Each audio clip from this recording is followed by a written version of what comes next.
So you know when you come out of prison you want to get a job.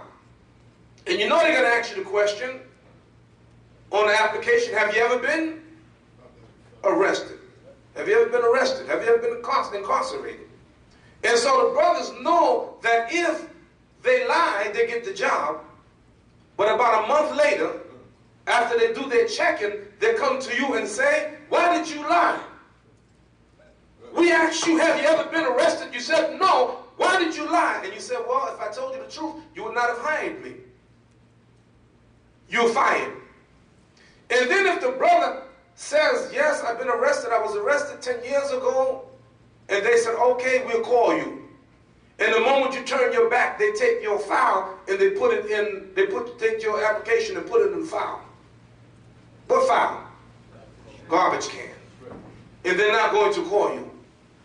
This Dr. Sheikh Mohammed Qatanani, born in Jordan, they asked him the question, have you ever been arrested? And he put no. But they found out that 1993, he visited from his home in Jordan to the West Bank. And not unlike other Arabs who go visit the West Bank, he was detained. He was what? Detained. He was what? Detained. Arrested? No. Detained. Now, they detained not one or two people, but thousands of people. So he was detained for a period of time and then let go with no charges. So they said that constituted an arrest. Now, Sheikh, I speak English. Alhamdulillah, I wish I can speak Arabic the way you speak English. Your English is good. But not like my English. Right? I'm English. Right? I'm born, it's my language. Sheikh, it's my language. Now, I know the difference between arrest and detention. So what we said is that we're not going to let this brother go. We're going to protest. We're going to, they have the, what do you call it? The appeal. So we had an appeal. So they had his hearing, 3-day hearing, not last Friday, but before that, the week before that, Thursday, Friday, and Monday. Had big, huge turnout in Newark, New Jersey. Thousands of Muslims. I did Jummah prayer at, what's that masjid down in Newark, New Jersey, Bradford Place. Thousands of people. And people spoke on his behalf in the hearing. Guess who spoke on his behalf? The mayor of the city, the chief of police, the chief rabbi at the synagogue, Christian ministers. Everybody know about Sheikh Qatanani. So, inshallah, they said 2 weeks, they'll make a decision. That means, inshallah, this Monday, they'll make a decision. I want you to make dua that Allah bless him to stay, because he's the kind of leader that we need. Just like our beloved Sheikh, I don't want to see you go. But if you have to go, I want you to come to New York City. And if you don't want him, we take him. I'm saying, if you don't want him, and by the way, no, wait. I want to be honest with you too. But okay, I know. But let me tell you this too. We pay good. I'm sorry. I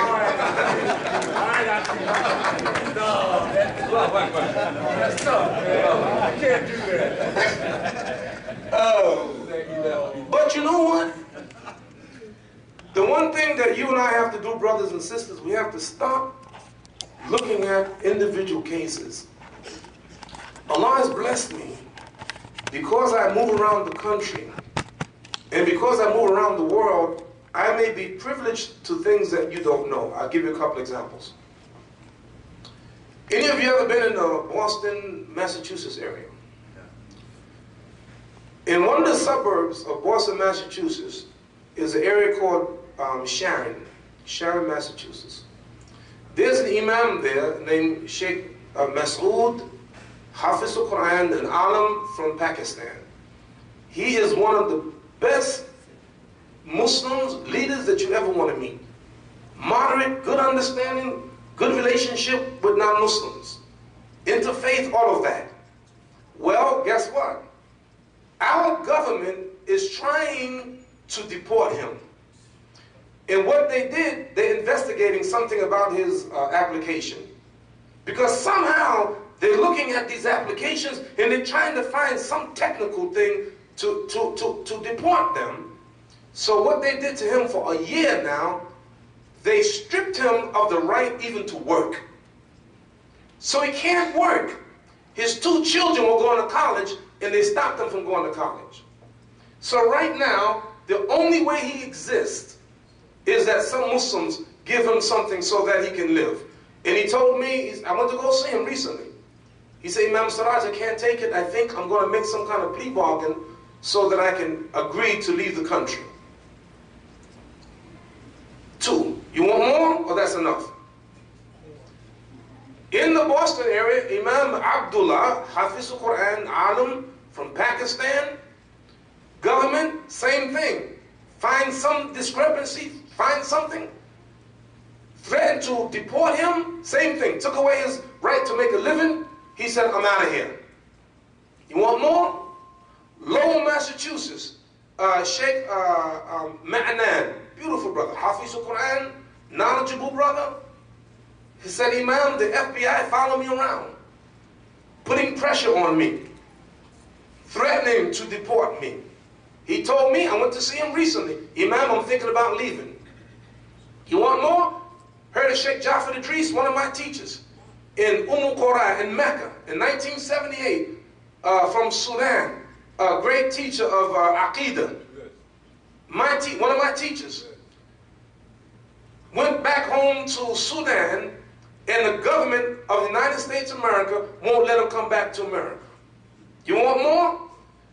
How many of you heard of Sheikh Jamaat Badawi? As sweet as they come.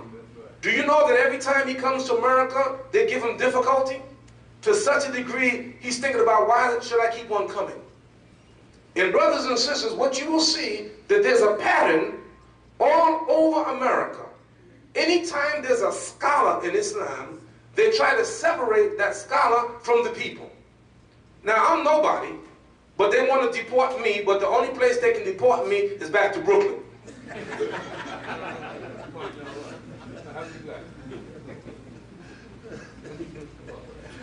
All over America, you see this.